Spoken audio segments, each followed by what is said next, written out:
स्वागत है बच्चों मेरे YouTube चैनल साइंस पॉइंट में। आज फिजिक्स का एक बार फिर से क्लास 12 का लॉन्ग क्वेश्चन लेके आया हूं मैं। लॉन्ग क्वेश्चन आंसर हम लोग करेंगे आज, और जो चैप्टर बहुत ज्यादा इंपॉर्टेंट है, जिसका वेटेज ज्यादा है, उस चैप्टर का पहले लॉन्ग करेंगे। इससे पहले सेशन में हम लोगों ने रे ऑप्टिक्स का लॉन्ग क्वेश्चन किया था बच्चों, और आज हम लोग चैप्टर नंबर 2 करेंगे क्लास 12 का, जो कि है इलेक्ट्रोस्टैटिक पोटेंशियल एंड कैपेसिटर्स। तो इस लेक्चर में हम लोग दो लॉन्ग करने वाले हैं। दो लॉन्ग का सोल्यूशन आपको मिलेगा, बहुत ही बारीकी से मिलेगा, बहुत ही अच्छे कॉन्सेप्ट के साथ मिलेगा, ताकि आपको इजीली याद हो जाए, इजीली आप उसको याद रख सके। ठीक है, तो सबसे पहले जान लेते हैं इस चैप्टर का वेटेज क्या है बच्चों।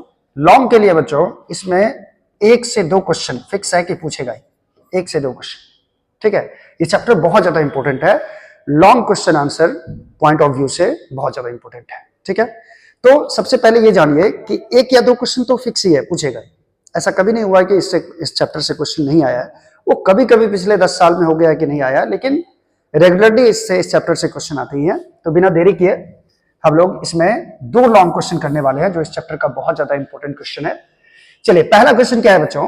पहला, establish the expression for electric potential at a point due to small electric dipole. Small electric dipole के कारण किसी पॉइंट पर पोटेंशियल कितना होगा, पहले हम लोग इसको डिराइव करेंगे। दूसरा पॉइंट है बच्चों, find an expression for capacity of a parallel plate capacitor for compound dielectric. Compound dielectric का मतलब होता है 2 या 2 से अधिक डाइलेक्ट्रिक यदि रहेगा, 1 से अधिक डाइलेक्ट्रिक अगर रहेगा 2 पैरेलल प्लेट कैपेसिटर के बीच में, तो उसका कैपेसिटेंस कितना होगा, ये हम लोगों को डिराइव करना है। ठीक है, तो आइए हमारे साथ बन जाइए। सबसे पहले हम लोग देखेंगे पहला क्वेश्चन क्या है, ध्यान से देख लीजिए। establish the expression for electric potential at a point due to small electric dipole। Electric dipole के कारण हम लोगों को पोटेंशियल फाइंड करना है। तो आइए सबसे पहला क्वेश्चन का सॉल्यूशन देखते हैं बच्चों। सबसे पहला क्वेश्चन, इसका आंसर देखते हैं बच्चों।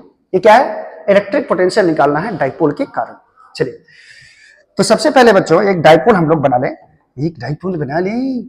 चलो, लेकिन इसको डिराइव करने से पहले चलो मैं एक चीज बता देता हूं। तो पहले हम लोग एक डाइपोल बना ले, 2 चार्ज, एक है -q, दूसरा है +k चार्ज।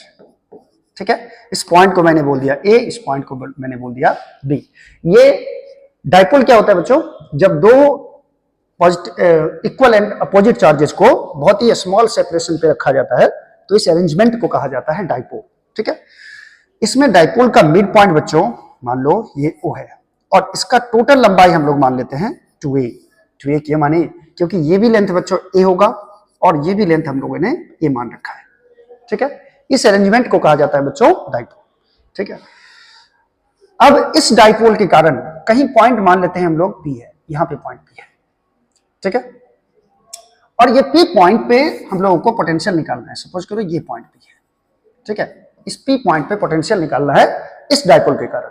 ठीक, और ये जो P का पॉइंट का दूरी है, दूरी डाइपोल से कितनी यूनिट की दूरी पर पॉइंट है, ये हम लोग मेजर हमेशा इसके मिड पॉइंट से करेंगे। यानी इस डाइपोल से कितना दूर ये पॉइंट है, इसका मेजरमेंट कहां से होगा, तो O से होगा। तो मैंने O और P को मिला दिया। हाँ, नहीं मिला तो इसी पे पॉइंट P मान लो। यहाँ है पॉइंट P, सपोज करो बच्चों। और ये डिस्टेंस बच्चों दिया हुआ है, ये कितना है, R है। ठीक है, ये R डिस्टेंस पर हम लोगों को इसके कारण पोटेंशियल निकालना है। और ये एंगल भी दिया हुआ है कि ये एंगल है थीटा। थीटा कौन सा एंगल है, तो ये डाइपोल के एक्सिस के साथ ये लाइन थीटा एंगल बना रहा है। अब ये है कि इसके कारण, डाइपोल के कारण इस पॉइंट पे पोटेंशियल डिराइव करना है। ठीक है, चलिए इसको डिराइव करने से पहले बच्चों हम लोग कुछ फॉर्मूला जान लेते हैं ट्रायंगल का, जो कि इंपॉर्टेंट है। आप समझिएगा इस चीज को। जैसे कोई भी ट्रायंगल है, कोई भी ट्रायंगल रे, ABC, कोई भी ट्रायंगल है। सपोज करो A का सामने वाला भुजा मान लीजिए A है, इसके B का सामने वाला भुजा, इसकी लंबाई B है, और C एंगल के सामने वाला भुजा, इसकी लंबाई C है। यानी ये A है, ये B है और ये C है। क्लियर? इसमें यदि बच्चों आपको A का वैल्यू निकालना हो, A का वैल्यू, तो A² बराबर फॉर्मूला क्या होता है, ध्यान रखना। जिस भुजा का लंबाई आप निकाल रहे हो उसका स्क्वायर किसके बराबर होगा, तो बाकी बचे 2 जो साइड बचा, इस दोनों के स्क्वायर का सम कर दो। A² बराबर हो जाएगा B² + C² माइनस 2 इंटू इसी दोनों साइड का मल्टीप्लीकेशन होगा b इंटू सी, और cos कौन सा एंगल होगा ये ध्यान रखना, a के सामने वाला एंगल कौन सा है, a, तो यहां पे हो जाएगा cos a। फिर से ध्यान से देखो, यदि मुझे a स्क्वायर निकालना है, ये भुजा की लंबाई निकालनी है, तो इसका जो स्क्वायर होता है बच्चों, ये किसके बराबर होता है, तो ये a स्क्वायर जो होगा ये बाकी बचे दोनों साइड के स्क्वायर के, यानी इसके AB और AC का जो स्क्वायर होगा, यानी b square plus c square, और उसके बाद इसमें घट से घटा देना है -2 इंटू ये दोनों साइड जिसको स्क्वायर करके जोड़े हो उसी का प्रोडक्ट आपको घटाना है, इंटू कॉस, और यहां कौन सा एंगल लेंगे, तो जिस भुजा का मान आप निकाल रहे हो, जिस साइड का मान निकाल रहे हो उसके सामने वाला एंगल को देखो, ये क्या है, ए, ठीक है। उसी तरह यदि आपको ये भुजा निकालना है बी स्क्वायर, तो इसी फॉर्मूला के हिसाब से बी स्क्वायर भी आप निकाल सकते हो। ये बी स्क्वायर कितना होगा बच्चों, ये बी स्क्वायर होगा, बाकी जो साइड आपको निकालना है उसके अलावा कौन साइड बचा है, सी और ए, तो दोनों को स्क्वायर करके जोड़ लो, सी स्क्वायर प्लस ए स्क्वायर, -2 इंटू जिसको जोड़ते हो उसी का प्रोडक्ट यहां पे लेना है, 2 इंटू सी इंटू ए, उसके बाद कॉस, कॉस कौन सा एंगल, तो देखो बी स्क्वायर निकाल रहे हो, तो बी के सामने वाला भुजा कौन सा होगा, सामने वाला एंगल, बी के सामने वाला एंगल कौन सा होगा, एंगल बी, तो यहाँ पे आपको एंगल बी लेना है, यानी कॉस बी। उसी तरह से आप सी स्क्वायर निकाल सकते हो, सी स्क्वायर बराबर ये स्क्वायर बराबर क्या होगा, तो बाकी दोनों जो भुजा बचाओ उसको स्क्वायर करके जोड़ो, ए स्क्वायर प्लस बी स्क्वायर, ठीक है। उसमें से आपको घटाना है 2 इंटू इसी दोनों का पहले प्रोडक्ट माने गुना, ए इंटू बी, उसके बाद कॉस, कौन सा भुजा निकाल रहे हो, सी, तो सी का सामने वाला कौन सा है, एंगल सी, तो यहाँ कॉस सी लेना है बच्चों। ये फॉर्मूला आपको दिमाग में रखना होगा, इसे आप चाहो तो नोट कर लो, क्योंकि इसका यूज मैं यहाँ पे करने वाला हूँ बच्चों, इसे नोट कर लिया जाए, नोट कर लिया चाहे मिटा दूं रे, मिट गया। चलो अब देखो बच्चों, यहाँ पे मैं करने क्या वाला हूँ, पहले कुछ लैंग्वेज है बच्चों उसको लिख दो, ठीक है, तो मैं लैंग्वेज लिख देता हूँ, लैंग्वेज। इसमें आपको लिखना है कि एक डाइपोल माना है मैंने, consider A B is an electric dipole,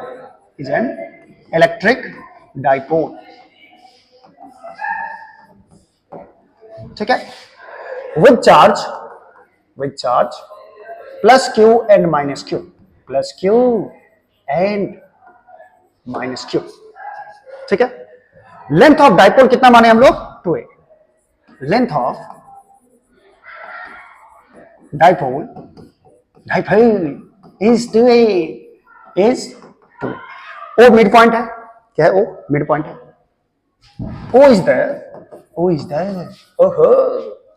mid point of dipole, सारा दूरी यहीं से मेजर किया जाता है बच्चों, mid point of dipole, clear है। हम लोग को पोटेंशियल निकालना है किस पॉइंट पे, पॉइंट पी पे पोटेंशियल निकालना है, जो कि ओ से कितनी दूरी पर है, आर यूनिट की दूरी पर है। क्या निकालना है हम लोगों को, वी हैव टू फाइंड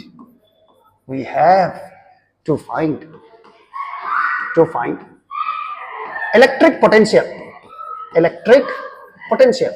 हम लोग को इलेक्ट्रिक पोटेंशियल निकालना है बच्चों एट एनी पॉइंट P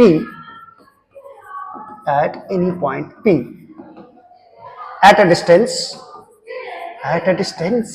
कितना डिस्टेंस पर, और फ्रॉम पॉइंट O से कितनी यूनिट की दूरी पर है, ये R यूनिट की दूरी पर है, और यहां पे हम लोगों को पोटेंशियल निकालना है डाइपोल के कारण।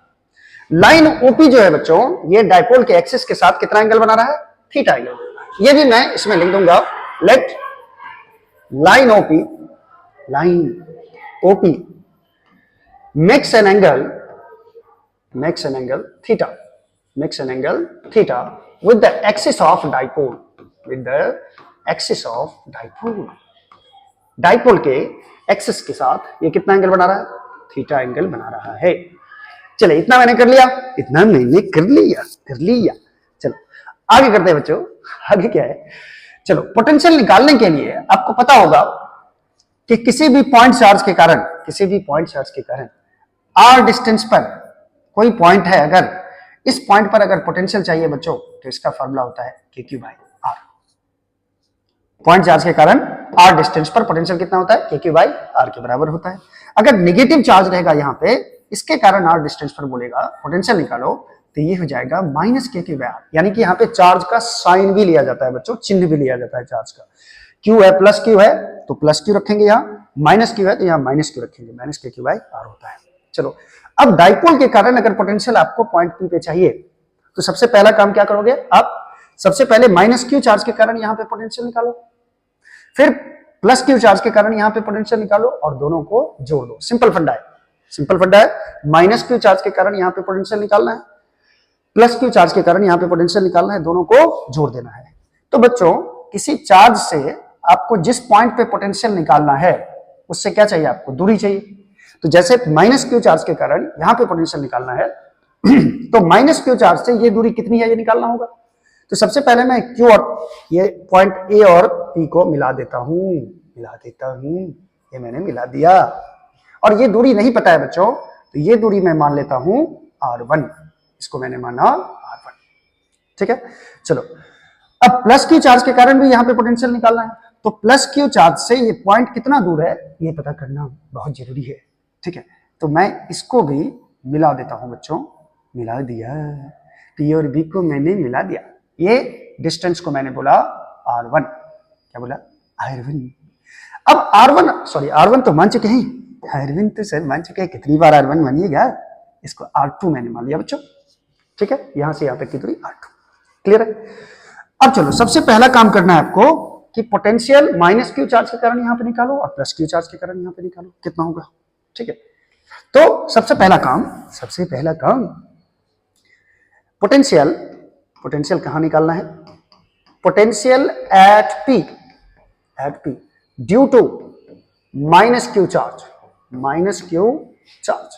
ये माइनस क्यू है, क्यू को पोलिया मार दिया है, नहीं ठीक है, माइनस क्यू चार्ज एच, इसको बोल देता हूं बच्चों वी माइनस, ये एक सिंबल है बस, वी माइनस। आप V1 V2 भी मान सकते हो, कोई दिक्कत नहीं है। चलो मैं V1 ही मान लेता हूं, कोई दिक्कत नहीं, V1 पोटेंशियल V1। अब इसके कारण जो पोटेंशियल होगा बच्चों माइनस क्यू चार्ज के कारण, तो ये हो जाएगा K और माइनस क्यू और डिवाइडेड बाय कितना, डिवाइडेड बाय डिस्टेंस कितना है यहाँ से चार्ज से पॉइंट का डिस्टेंस है R1।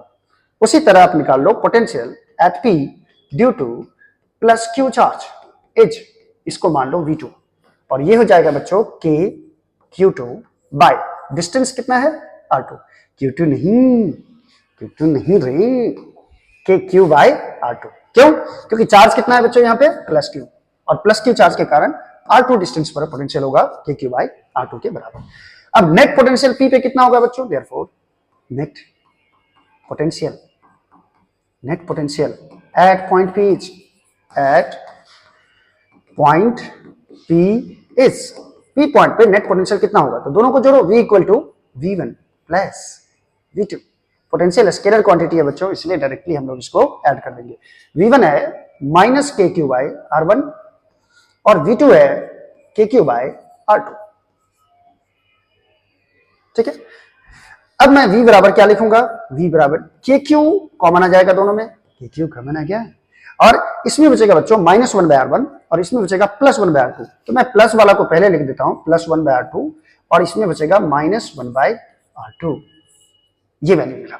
इसको मैंने बोला इक्वेशन फर्स्ट। अब खेल यही से शुरू होता है बच्चों, इसमें वैल्यू ना R1 का पता है हम लोगों को, ना R2 का पता है, दोनों का वैल्यू आपको यहां निकालना होगा बाय ज्योमेट्री। अब इसमें क्या करने वाले हैं बच्चों, इस चीज को ध्यान से देखना, ठीक है। तो आप स्क्रीनशॉट ले सकते हो इसका, मैं इसको इरेज करने वाला हूं ताकि इस फिगर के साथ ही मैं समझा सकूं इसको, इसलिए यहां इरेज करना जरूरी है बच्चों, ठीक है। तेरे चेहरे से नजर नहीं हटती, नजारे हम क्या देखें। देखो नजारे क्या देखोगे, अभी तो डेरिवेशन देख लो। चलो मैं इस इक्वेशन को थोड़ा ऊपर शिफ्ट कर देता हूं, क्योंकि इसी में मान रखना है बच्चों, यही मेरा मेन इक्वेशन है। R1 R2 अगर पता रहे तो ये मान निकाला जा सकता है, ठीक है। चलो अरे रे, चलो इसको मैंने यहां रख दिया। अब चलो R1 R2 का मान निकालना पड़ेगा बच्चों, यहां दोनों R2 ही लिख दिया मैंने। कितना गलती करते हैं सर, कितना गलती करते हैं आप। ये R1 होगा बच्चों, यहाँ पे क्या होगा R1, R1 के Q into 1/R2 minus 1/R1। चलिए अब देखते हैं बच्चों R1 R2 का वैल्यू कैसे निकलेगा। तो R2 का वैल्यू हम लोग निकालेंगे। R2 का क्यों निकालते हैं समझना बात को। R2 का वैल्यू निकालने के लिए हम लोग को आना पड़ेगा ट्रायंगल OPB में। इन ट्रायंगल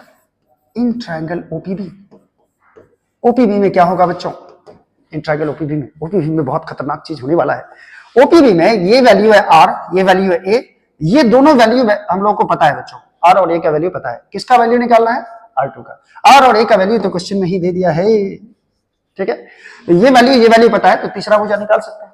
मैंने अभी क्या फॉर्मूला बताया था बच्चों, R2 का स्क्वायर करो, R2 का जो भुजा निकालना है उसका स्क्वायर करो, और उसका स्क्वायर करोगे तो ये किसके बराबर होगा, तो जो दोनों भुजा बच गया, कौन बच गया, R बच गया, A बच गया, दोनों को स्क्वायर करके जोड़ो बच्चों, R square plus A square. यही टर्म इसमें समझना जरूरी है बच्चों। उसके बाद क्या करते हैं, -2 इंटू इसी दोनों भुजा का प्रोडक्ट R इंटू A, उसके बाद cos थीटा लेते हैं। तो थीटा कौन सा ले, तो देखिए ये भुजा आप निकाल रहे हैं तो इस भुजा का सामने वाला एंगल कौन है, थीटा। साफ साफ दिख रहा है, ये भुजा का सामने वाला एंगल कौन है, थीटा। इसी ट्रायंगल में आपको देखना है, इसी ट्रायंगल में OPB, ठीक है। तो यहां क्या हो जाएगा cos थीटा, दैट इज ये वैल्यू क्या मिलेगा बच्चों, R2 स्क्वायर बराबर, इस तीनों में R स्क्वायर कॉमन ले लो, कितना ले लो, R स्क्वायर कॉमन। अरे सर R स्क्वायर तो इसमें है ही नहीं, इसमें है ही नहीं, तो कॉमन लेना मतलब होता है बच्चों हर टर्म को R स्क्वायर से डिवाइड करो। तो R स्क्वायर कॉमन लिए हो तो यहां तो 1 बचेगा, A स्क्वायर है तो A स्क्वायर को कितना से डिवाइड कर दो, R स्क्वायर से डिवाइड कर दो, -2RA cos थीटा है तो आप इसको भी R स्क्वायर से डिवाइड कर दो। कॉमन लेना मतलब हर टर्म को उसी टर्म से डिवाइड करना। जैसे R स्क्वायर कॉमन लिए हो तो हर टर्म को इसको भी R स्क्वायर से डिवाइड करो, इसको भी R स्क्वायर से, इसको भी R स्क्वायर से डिवाइड करो, ये मतलब होता है। चलो R2 का स्क्वायर बराबर क्या हो जाएगा, क्या हो जाएगा, देखो बच्चों एक और तरीका है इसका प्रूफ करने का, लेकिन एनसीईआरटी में इसी तरह से प्रूफ किया गया है, इसलिए एग्जाम में भी हम लोगों को इसी तरह से प्रूफ करना होगा, बोर्ड में भी, ठीक है। R स्क्वायर इंटू 1 प्लस, मैं इस टर्म को नेग्लेक्ट करने जा रहा हूं, A square by R square है। सर ऐसा क्यों, ऐसा क्यों, ये टर्म नहीं है, बिल्कुल है बच्चों, लेकिन अभी देखो मैं इस टर्म को नेग्लेक्ट कर दिया हूं, और जो टर्म बच रहा है, कौन बच रहा है, R square by A square को नेग्लेक्ट करने के बाद बच रहा है -2RA cos theta by R square. एक R कट जाएगा बच्चों, एक R कट दो रे, एक R कट गया, R स्क्वायर है यहाँ R है, तो ऊपर में बचेगा बच्चों 2A cos theta divided by कितना मिला, R मिला। ध्यान से देखते रहना, मैंने क्यों नेग्लेक्ट किया A square by R square को, ध्यान देना। सबसे पहले समझो A बाय R का रेशियो कितना होगा, A बाय R। देखो बच्चों ये जो A लेंथ है, A लेंथ ये है और R ये लेंथ ये है। R जो होता है बच्चों A के रिस्पेक्ट में बहुत ज्यादा बड़ा होता है, क्या होता है समझो बात को, R का मान A के रिस्पेक्ट में बहुत ज्यादा बड़ा होता है, क्योंकि डाइपोल बहुत छोटा होता है बच्चों। डाइपोल अगर मैं फिगर बनाऊं तो हो सकता है आपको दिखे भी नहीं, ये -Q चार्ज और ये +Q चार्ज, ठीक है, दोनों के बीच का डिस्टेंस 2A, इसका आधा हो जाएगा A, और यहाँ पे हमको पोटेंशियल निकालना है पॉइंट P। देखो R कितना ज्यादा बड़ा है A के रिस्पेक्ट में, ठीक है। As A is much less than क्या है, R है, since A is much less than R, therefore A square by R square जो निकालोगे तुम A बाय R नंबर जो होगा A बाय R, ये 1 से बहुत छोटा होगा, 1 से बहुत छोटा होगा A बाय R, क्योंकि R बहुत बड़ा है, कोई छोटा नंबर अब बट्टा बहुत बड़ा नंबर 2/1000, ये कितना होगा, ये 1 से छोटा होगा, ठीक है। अगर इसका स्क्वायर कर दोगे बच्चों, 1 से छोटा नंबर का स्क्वायर करोगे तो वो और छोटा हो जाता है, 2/1000। जैसे आपसे मैं पूछूं कि 1/2 बड़ा कि 1/2 का स्क्वायर बड़ा, तो आप तो ऑब्वियसली बोलोगे सर ये बड़ा है, यानी स्क्वायर कर देने से, 1 से छोटे टर्म को स्क्वायर कर देने से और ज्यादा छोटा हो जाता है। इसीलिए यहां पे A square by R square term को नेग्लेक्ट कर दिया गया है, क्योंकि A बाय R जो होगा बच्चों, A बाय R ये 1 से बहुत ज्यादा छोटा होगा, ये रीजन हम लोग लिख देंगे। चलो ये चीज क्लियर है, ये R2 स्क्वायर का मान निकला, लेकिन R2 स्क्वायर का मान नहीं चाहिए बच्चों, मुझे 1/R2 का मान चाहिए, 1/R2 का मान।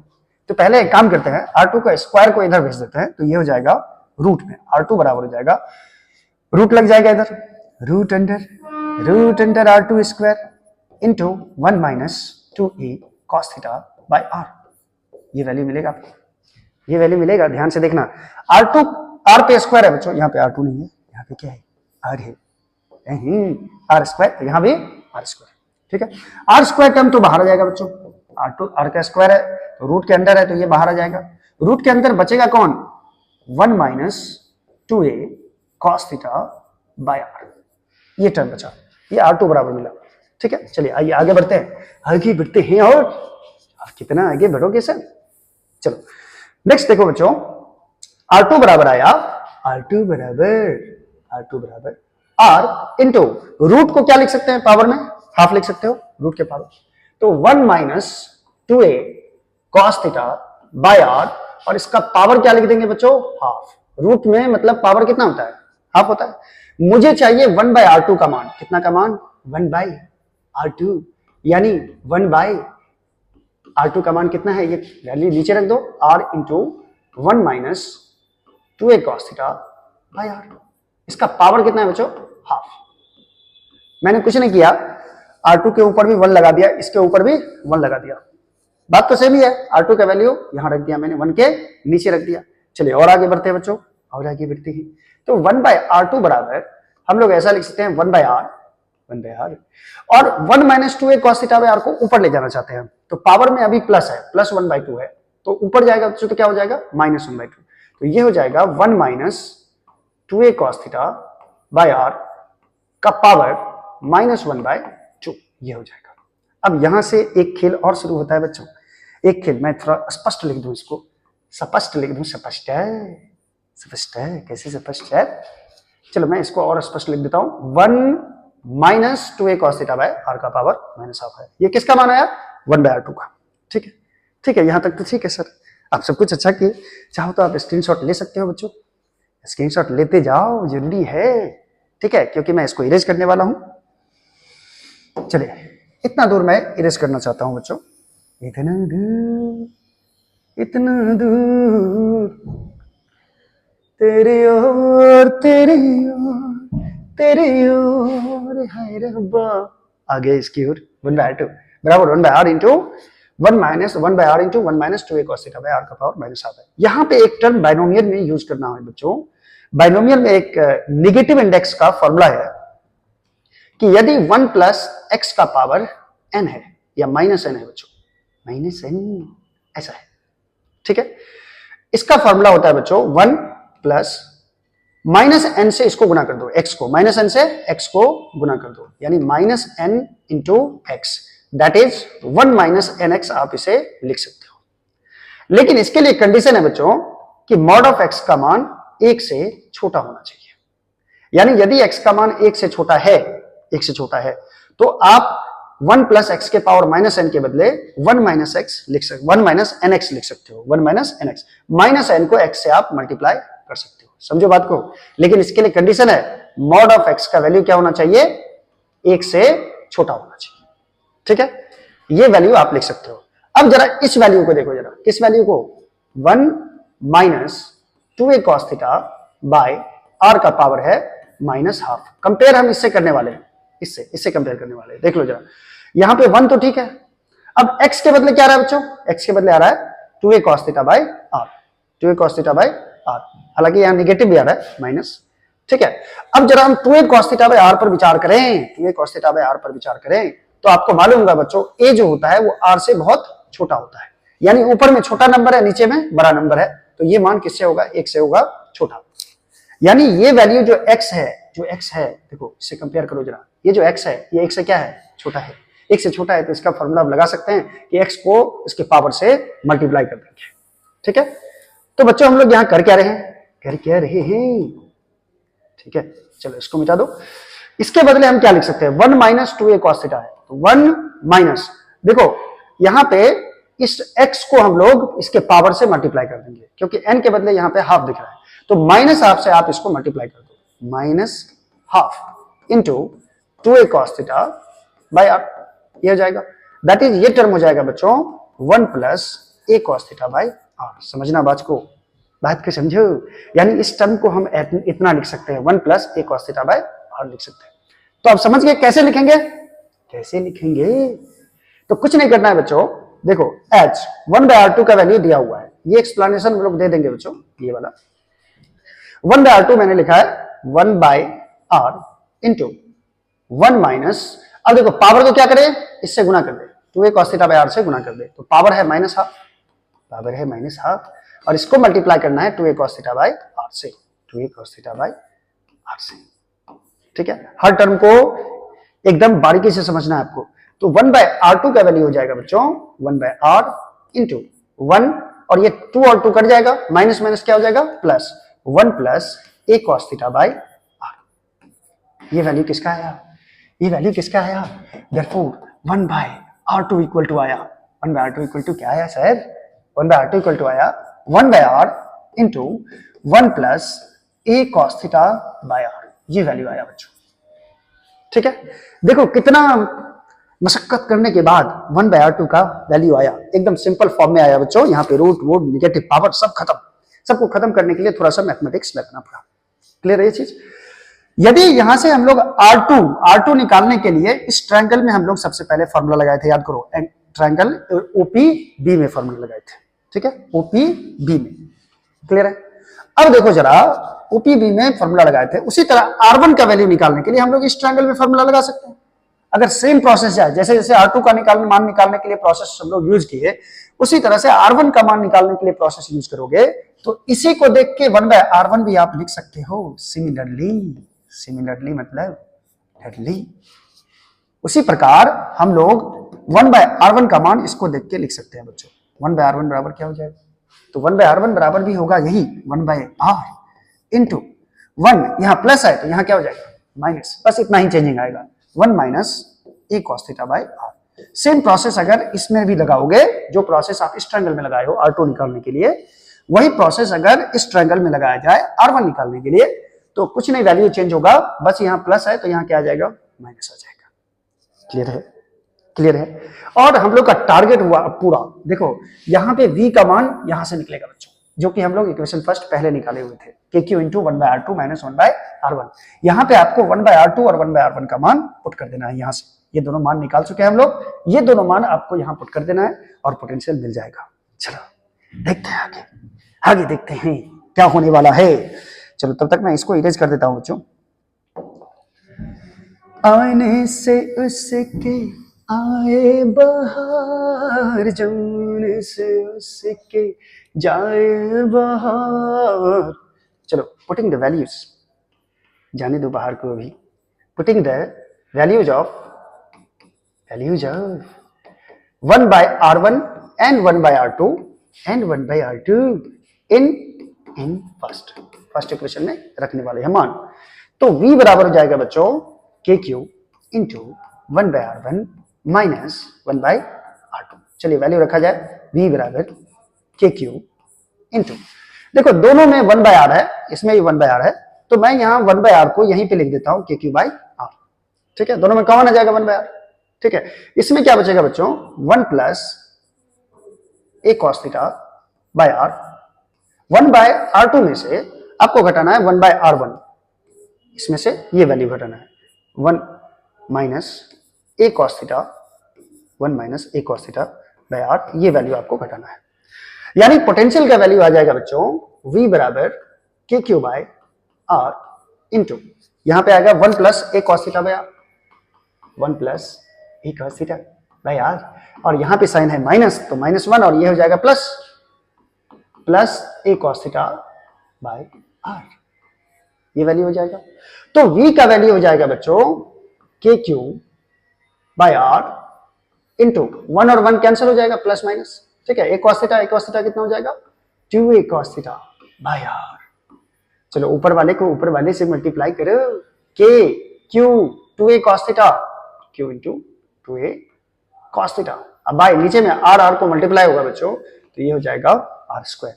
अब q इंटू 2a क्या होता है, q इंटू 2a, चार्ज को मल्टीप्लाई करोगे डाइपोल के लेंथ से, तो याद रखना ये डाइपोल मोमेंट का वैल्यू देता है बच्चों, q into length of dipole 2a। तो q इंटू 2a के बदले हम लोग लिख सकते हैं p, और ये हो जाएगा k p cos theta by r square, की वैल्यू हो जाएगा। ठीक है, p किसके बदले लिखे है बच्चों, p बराबर यहाँ पे फॉर्मूला लिख देना q इंटू 2a, नहीं तो नंबर नहीं देगा रे, हर स्टेप आपको लिखना होता है बच्चों। और k का वैल्यू 1/4 पाई एप्सिलॉन नॉट होता है, तो आप इसको लिख सकते हो p cos theta by 4 pi epsilon naught R square. यही पोटेंशियल होता है बच्चों ड्यू टू डाइपोल। तो यहां लिख देंगे हम लोग this is potential, this is ray is potential due to dipole, potential due to dipole, due to dipole. Clear है? ये आपका हो गया आंसर, ये आपका आंसर हो गया 45। ठीक है, चलिए इतना आपको काम करना पड़ेगा किसी डाइपोल के कारण पोटेंशियल निकालने के लिए। आई होप कि आप लोगों को ये समझ में आया होगा। ठीक है, आप इसका स्क्रीनशॉट ले सकते हैं बच्चों। ठीक है, चलते हैं हम लोग अब नेक्स्ट क्वेश्चन की तरफ। नेक्स्ट क्वेश्चन क्या था पहले देख लिया जाए। चलिए दूसरा नंबर क्वेश्चन क्या है बच्चों, find an expression for capacity of a parallel plate capacitor for compound dielectric. Compound dielectric, दो से दो या दो से अधिक डाइलेक्ट्रिक रख देंगे तो कितना कैपेसिटेंस होगा कैपेसिटर का, ये आपको निकालना है। चलिए सेकंड नंबर क्वेश्चन करते हैं बच्चों। सेकंड नंबर का आंसर क्या होगा सर?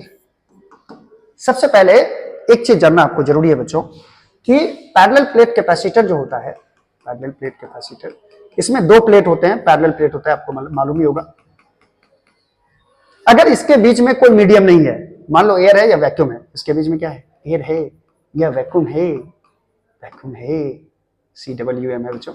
हाँ, तो इसके बीच में जो फील्ड होता है बच्चों E बराबर, आपको मालूम होगा ये फील्ड होता है सिग्मा बाई एप्सिलॉन नॉट के बराबर। सिग्मा मतलब होता है बच्चों सरफेस चार्ज डेंसिटी, जो कि Q बाई A के बराबर होता है। कुछ जानकारी जरूरी है इसको सेकंड नंबर का आंसर लिखने के लिए। सिग्मा बाई एप्सिलॉन नॉट कैसे होता है आपको मालूम ही होगा, क्योंकि पैरेलल प्लेट में दो प्लेट होते हैं बच्चों, एक पे पॉजिटिव चार्ज होता है और दूसरे पे उतना ही नेगेटिव चार्ज होता है। ठीक है, ये प्लस क्यू चार्ज, इस पे माइनस क्यू चार्ज, और दोनों प्लेट के बीच का जो डिस्टेंस होता है वो d होता है। इस दोनों के बीच में कहीं भी फील्ड अगर निकालना हो तो प्लस ये इनफाइनाइट थिन शीट की चार्ज, थिन शीट की तरह काम करता है बच्चों, infinitely thin sheet of charge की तरह काम करता है। तो ये positive thin sheet of charge के कारण कहीं भी जो फील्ड होता है बच्चों उसके आसपास, वो सिग्मा बाई कितना होता है 2 एप्सिलॉन नॉट। तो ये पॉजिटिव चार्ज है, इसके कारण यहाँ पे फील्ड इधर की तरफ होगा, प्लस की तरफ, जो कि होगा सिग्मा बाई 2 एप्सिलॉन नॉट।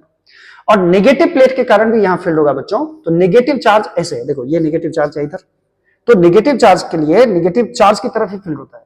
ठीक है, तो नेगेटिव चार्ज के कारण भी इधर ही फील्ड होगा, जो कि होगा सिग्मा बाई 2 एप्सिलॉन नॉट, और दोनों को जोड़ दोगे तो ये आ जाएगा सिग्मा बाई एप्सिलॉन नॉट। तो आपको डायरेक्टली याद रखना है कि पैरेलल प्लेट कैपेसिटर के बीच में कितना फील्ड होता है, सिग्मा बाई एप्सिलॉन नॉट। कहीं भी बीच में आप फील्ड निकालिएगा तो सिग्मा बाई एप्सिलॉन नॉट होता है। पहली बात ये। चलिए दूसरी बात क्या है, दूसरी बात क्या है, इसको बोल देते हैं ई नोट। ई नोट का मतलब हो गया जब कोई मीडियम नहीं है बच्चों तब ये फील्ड होता है। अब अगर आप पोटेंशियल डिफरेंस का फॉर्मूला लगाओगे, डेल वी, दोनों प्लेट के बीच का पोटेंशियल डिफरेंस क्या होगा, तो मान लो दोनों प्लेट के बीच का डिस्टेंस है d, तो v बराबर क्या होता है, e इंटू डी फॉर्मूला होता है, आपको मालूम है, e into D, that is ये हो जाएगा sigma by epsilon not into D. ये होता है दोनों पैरेलल प्लेट कैपेसिटर के बीच का पोटेंशियल डिफरेंस। चलिए आइए आगे बढ़ते हैं। आगे ये बढ़ते हैं बच्चों, यदि किसी पैरेलल प्लेट कैपेसिटर के बीच में अगर आप एक डाइलेक्ट्रिक रख देते हो, डाइलेक्ट्रिक, ये क्या है, ये डाइलेक्ट्रिक है बच्चों, ये डाइलेक्ट्रिक रख देते हो, कोई दूसरा मीडियम आ जाएगा, तो मान लो इसका डाइलेक्ट्रिक कांस्टेंट क्या है, के है, तो इसके अंदर अब जो फील्ड होगा बच्चों, अब जो फील्ड होगा, ये फील्ड, पहले फील्ड कितना था जब एयर नहीं था तो ई नोट, अब जो फील्ड होगा बच्चों वो होगा ई नोट बाय के बराबर, यानी के टाइम्स फील्ड डिक्रीज कर जाता है। इस चीज को आपको याद रखना है बस। ठीक है, ये दो टर्म है, जो टर्म आप याद रख के आप इस जो सेकंड नंबर क्वेश्चन है कंपाउंड डाइलेक्ट्रिक के कारण कितना होगा कैपेसिटेंस, ये इसको फाइंड कर सकते हैं आप। ठीक है, डाइलेक्ट्रिक डालने से केनोट टाइम्स मेन फील्ड घट जाता है, यानी कि अब जो फील्ड आएगा बच्चों वो आएगा ई नोट बाय के बराबर, और ई नोट का वैल्यू आपको मालूम है कितना है, सिग्मा बाय एप्सिलॉन नॉट, बस यहाँ के का वैल्यू आ जाता है और कुछ नहीं। क्लियर है? चलिए अब आते हैं बच्चों पैरेलल प्लेट कैपेसिटर पे। सपोज करो कि ये मेरा एक है पैरेलल प्लेट कैपेसिटर, जिस एक प्लेट है पॉजिटिव प्लेट और दूसरा प्लेट है बच्चों, दूसरा प्लेट लिया है मैंने, दूसरा प्लेट ये नेगेटिव प्लेट है। दोनों के बीच का जो डिस्टेंस है, दोनों प्लेट के बीच का, ये है d। क्लियर है? अब इसमें कंपाउंड डाइलेक्ट्रिक का क्या मतलब हुआ बच्चों? सेकेंड नंबर क्वेश्चन क्या था, कंपाउंड डाइलेक्ट्रिक रहेगा पैरेलल प्लेट कैपेसिटर के बीच में, तो उसका कैपेसिटेंस कितना होगा। तो कंपाउंड डाइलेक्ट्रिक का मतलब होता है दो या दो से अधिक डाइलेक्ट्रिक। मैं इसमें दो डाइलेक्ट्रिक लेने वाला हूं बच्चों। एक डाइलेक्ट्रिक पूरी तरह से पॉजिटिव प्लेट से सटा हुआ है, ये है, और इसका थिकनेस है बच्चों T1। कितना थिकनेस है, T1, और इसका डाइलेक्ट्रिक कांस्टेंट है K1। डाइलेक्ट्रिक कांस्टेंट है K1, ठीक है। ये है डाइलेक्ट्रिक, पहला डाइलेक्ट्रिक। दूसरा डाइलेक्ट्रिक है बच्चों ये, जो कि नेगेटिव प्लेट से सटा हुआ है, नेगेटिव प्लेट से सटा हुआ डाइलेक्ट्रिक नहीं, ये है K2, इसका डाइलेक्ट्रिक कांस्टेंट है, और इसका थिकनेस है बच्चों T2। कितना, T2। ये डाइलेक्ट्रिक है, ठीक है। और बीच में एयर मीडियम है, बीच में क्या है, एयर मीडियम। अब समझना बात को जरा अच्छी तरह से। अब इसका कैपेसिटेंस कितना होगा, इस पे मान लीजिए प्लस क्यू चार्ज है, इस पे माइनस क्यू चार्ज है, ठीक है। अब इसका कैपेसिटेंस हम लोगों को निकालना है। इसका जो थिकनेस है, मोटाई है T1 है, इसका थिकनेस T2 है, इसका डाइलेक्ट्रिक कांस्टेंट K1 है, इसका डाइलेक्ट्रिक कांस्टेंट K2 है, और बीच में भी अभी भी एयर मीडियम में कुछ खाली जगह है, ठीक है, दोनों प्लेट के बीच में। चलिए अब आते हैं बच्चों कुछ लैंग्वेज पे। लैंग्वेज क्या लिखेंगे, consider a parallel plate capacitor, parallel plate capacitor of plate area A. Plate area A, plate का एरिया कितना है, ए है, क्लियर है। इसमें हम लोग बच्चों दो डाइलेक्ट्रिक रखे हैं। Let two dielectrics of dielectric constant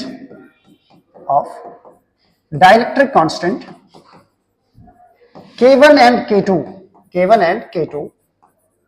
are placed between the parallel plates,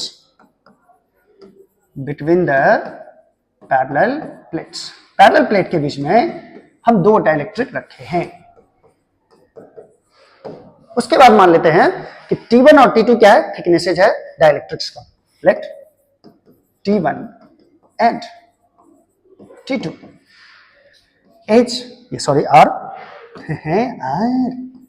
are thicknesses of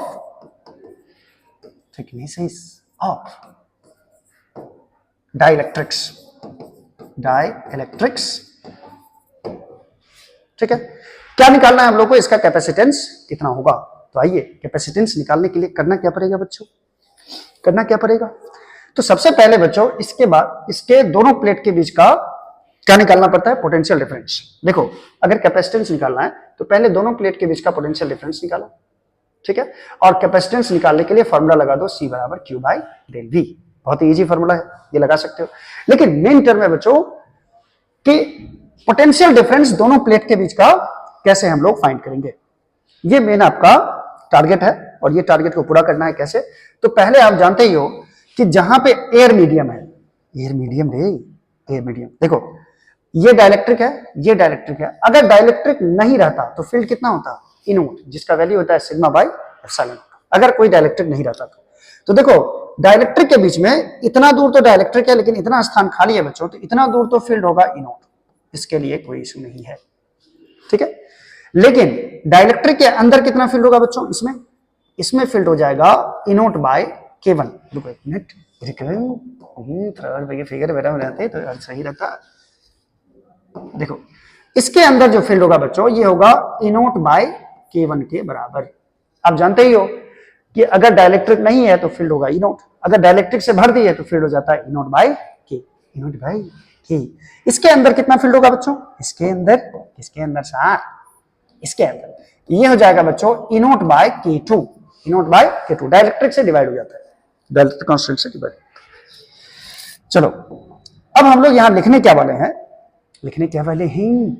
चलो मैं उसको मिटा देता हूं बच्चों, इसको, क्योंकि ये डेरिवेशन में काम इसका यूज आएगा, बस ये डेरिवेशन का पार्ट नहीं है, ठीक है। मैं इसको मिटा देता हूं। चलो अब देखो H electric field between parallel plate capacitor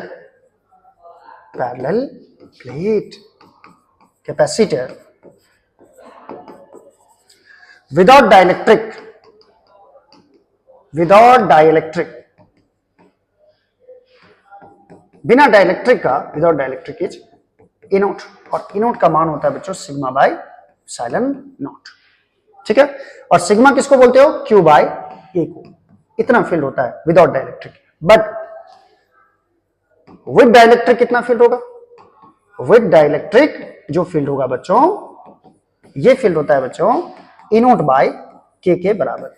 आप ये जनवा दो कि आप कौन सा फॉर्मूला लगाने वाले हो, सिग्मा बाय के एप्सिलॉन नॉट, ये फील्ड होता है। And potential difference between plates क्या होगा, potential difference between plates of capacitor, capacitor के प्लेट के बीच में पोटेंशियल डिफरेंस कितना होगा, बहुत इजी है, ध्यान से देखते रहना। पोटेंशियल डिफरेंस का फॉर्मूला होता है बच्चों डेल वी बराबर डेल वी, दो प्लेट के बीच का पोटेंशियल डिफरेंस, ये होता है इलेक्ट्रिक फील्ड को दोनों प्लेट के बीच के डिस्टेंस से मल्टीप्लाई कर दो। चलिए इस तीनों का यूज करने वाले हैं बच्चों। आप देखो देखो होता क्या है, डाइलेक्ट्रिक जब प्लेस किया जाता है तो इसमें चार्ज इंड्यूस होता है बच्चों, ये प्लस है तो इसके पर माइनस चार्ज इंड्यूस हो जाता है, इस पे प्लस चार्ज, जिसके कारण इसके दोनों जो एंड है, एंड इस दोनों एंड के बीच में एक पोटेंशियल डिफरेंस क्रिएट हो जाता है। इसके अलोंग पोटेंशियल डिफरेंस कुछ और होगा, इसके बीच में, इसके क्रॉस पोटेंशियल डिफरेंस कुछ और होगा, और इस दोनों के बीच में पोटेंशियल डिफरेंस कुछ और होगा। तो पोटेंशियल डिफरेंस मान लो आपको इस दोनों पॉइंट के बीच में निकालना है, ठीक है, इस दोनों पॉइंट के बीच में, किस देना, इस दोनों पॉइंट के बीच में निकालना है, ठीक है। तो आप क्या करोगे, इसके अंदर फील्ड कितना है, देखो पोटेंशियल डिफरेंस का फॉर्मूला क्या है, डेल वी बराबर ई इंटू डी, इसके अंदर का फील्ड कितना है, इस दोनों के बीच में फील्ड कितना है, ई नोट, और इस दोनों के बीच का जो डिस्टेंस होगा, इस डिस्टेंस को ई नोट से मल्टीप्लाई कर दो। अगर मुझे इसके दोनों के क्रॉस पोटेंशियल डिफरेंस निकालना है तो इसके अंदर कितना फील्ड है बच्चों, ई नोट बाय K1, इसके अंदर फील्ड कितना है, ई naught by K1, E naught by K1 को इसके डिस्टेंस से मल्टीप्लाई कर दो, डिस्टेंस मतलब इसका थिकनेस यानी T1 से मल्टीप्लाई कर दो।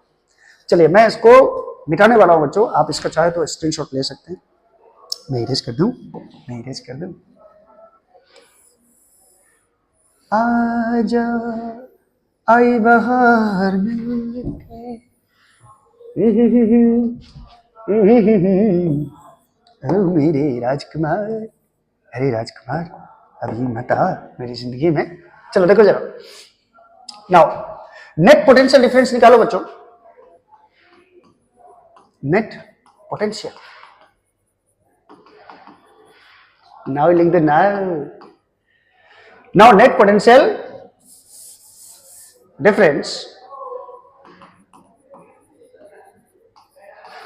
across the plates of capacitor, plates of capacitor, capacitor के प्लेट के अक्रॉस कितना पोटेंशियल डिफरेंस होगा, ये निकालना है। Net potential difference across the plates of capacitor is, इसको मान लो बच्चों डेल वी बोले, किसके बीच का निकाल रहे हैं, पॉजिटिव प्लेट और नेगेटिव प्लेट के बीच का पोटेंशियल डिफरेंस।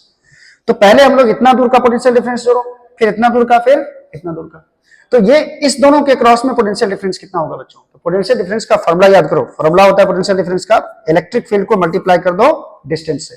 तो देखो इसके अंदर में इलेक्ट्रिक फील्ड कितना है बच्चों, ई नोट बाय K1, तो यहां पहले लिखेंगे E naught by K1 into distance, distance कितना है, इस दोनों के अक्रॉस कितना डिस्टेंस है, दोनों वॉल के अक्रॉस, देखो एक एंड ये हो गया, एक सतह ये हो गया, इस सतह के बीच का डिस्टेंस T1 माने हुए, यानी थिकनेस कितना है T1। सिंपल सी बात है, फील्ड को थिकनेस से मल्टीप्लाई करते जाओ।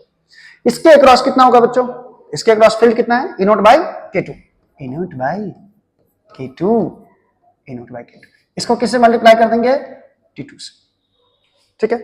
अब इसके अक्रॉस पोटेंशियल डिफरेंस कितना होगा, इसके और इसके अक्रॉस पोटेंशियल डिफरेंस कितना होगा, ये प्लेट जो है और ये प्लेट का ये सिरा जो है डाइलेक्ट्रिक का सिरा, इसको कैसे निकालेंगे, तो इलेक्ट्रिक फील्ड को मल्टीप्लाई कर देंगे इस डिस्टेंस से, ई नोट है इलेक्ट्रिक फील्ड, डिस्टेंस ये कितना होगा बच्चों, तो टोटल डिस्टेंस है D, D में से T1 भी उड़ा दो, T2 भी उड़ा दो, तो ये डिस्टेंस बचेगा, तो यानी ये डिस्टेंस हो जाएगा बच्चों D minus T1 minus T2, D में से दोनों उड़ा दो, ठीक है। चलिए अब खेल खत्म है, अब खेल खत्म हो गया, अब देखो क्या होगा, डेल V बराबर ई नोट बच्चों सब में कॉमन आ रहा है, और मैं इसको लिख रहा हूं T1 by K1, T1 by K1 plus इसमें ई नोट कॉमन आ गया तो इसमें बचेगा T2 बाय K2 और प्लस इसमें बच गया D माइनस, इसमें माइनस कॉमन ले लेंगे तो ये बचेगा T1 प्लस T2। ई नोट का मतलब क्या होगा बच्चों? ई नोट का मतलब सिग्मा बाय एप्सिलॉन नोट, और ये वैल्यू बच्चों एज इट इज रहेगा, एज इट इज। ठीक है, यही वैल्यू लिख देना आप। सिग्मा के बदले क्या बच्चों लिखोगे? Q by A epsilon naught. ठीक है, और यही वैल्यू लिखना है बच्चों T1 by K1 plus T2 by K2 plus D minus T1 plus T2। चलिए ये वैल्यू हो गया। चलो मैं लिख ही देता हूं, ये वैल्यू लिख ही देता हूं। T1 by K1 plus T2 by K2 plus D minus T1 plus T2, ऐसा लिख दिया। ये वैल्यू हो गया डेल वी। डेल वी का वैल्यू निकल जाने के बाद अब डायरेक्ट कैपेसिटेंस का फॉर्मूला क्या होता है बच्चों? C बराबर Q by del V, C बराबर Q बाय डेल वी। तो Q बाय डेल वी का यहां फॉर्मूला लगेगा। इस फॉर्मूला को लगाने से पहले मैं कुछ कहना चाहता हूं जनता से। क्या साहब? मैं इसे छोटा करना चाहता हूं। छोटा करके क्या करेंगे सर? मैं इसी पे डिराइव करूंगा बच्चों। आई होप कि दिख रहा होगा। Therefore capacitance is C equal to हो जाएगा बच्चों Q by del V, Q by del V. तो Q अब बट्टा में डेल वी का वैल्यू देखो क्या आया है? Q बाय, नहीं दिख रहा है तो मैं पढ़ के सुना देता हूं। Q by epsilon naught plus T1 by K1 plus T2 by K2 into T1 by K1 plus T2 by K2 plus D minus T1 plus T2। ये वैल्यू आ रहा है। अब देखो Q और Q कैंसिल हो जाएगा, Q और Q cancel हो गया तो क्या बचा? ए एप्सिलॉन नोट ऊपर चला जाएगा बच्चों। तो ये वैल्यू जो आ रहा है बच्चों C बराबर, ये वैल्यू आएगा ए एप्सिलॉन नोट बाय, इस टर्म को मैं पहले लिखने जा रहा हूं, D minus T1 plus T2 को पहले लिखने जा रहा हूं। तो पहले D minus T1 plus T2 इसको पहले लिख दिया, और plus T1 by K1 plus T2 by K2।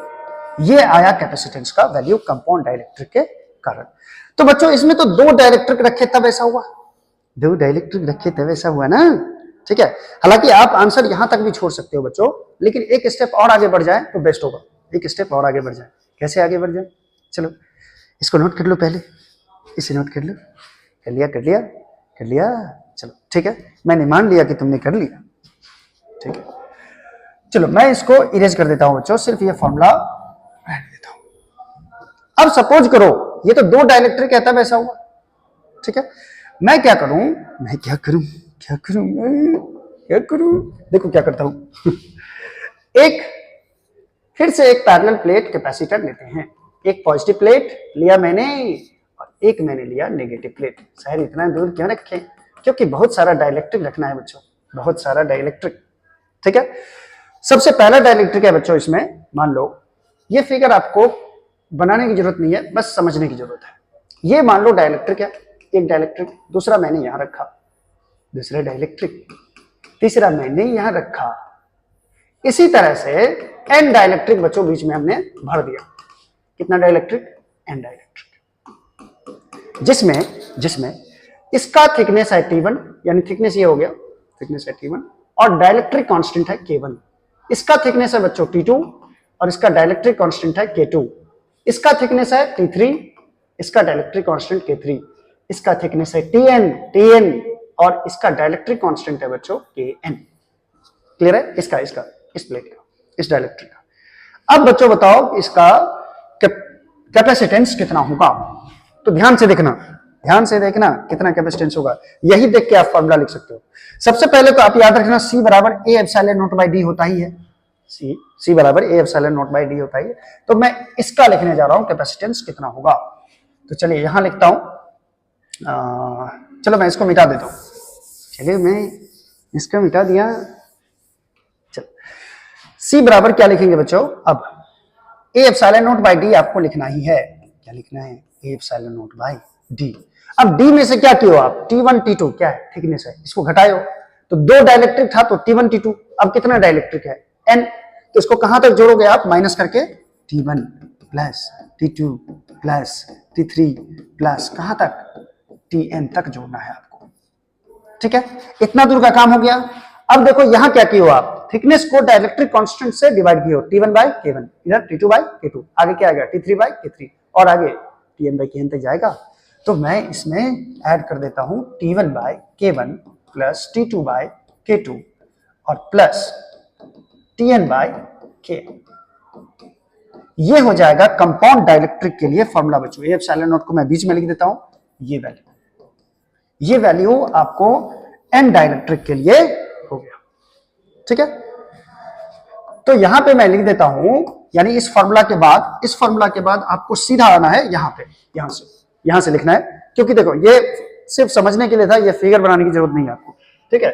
If N dielectrics of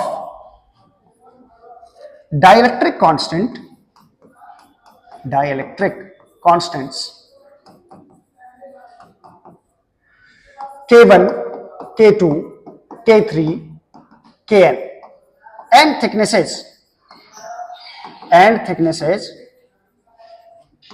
T1, T2, T3 और ये Tn, अगर इसको प्लेस कर दिया जाए, चलो मैं थोड़ा सा इस फॉर्मूला को थोड़ा नीचे ले आता हूं, मैं नीचे ले आऊं, ठीक है। थिकनेसेस T1, T2, T3 से Tn तक का, हाँ, are placed between plates of a parallel plate capacitors, then its capacitance will be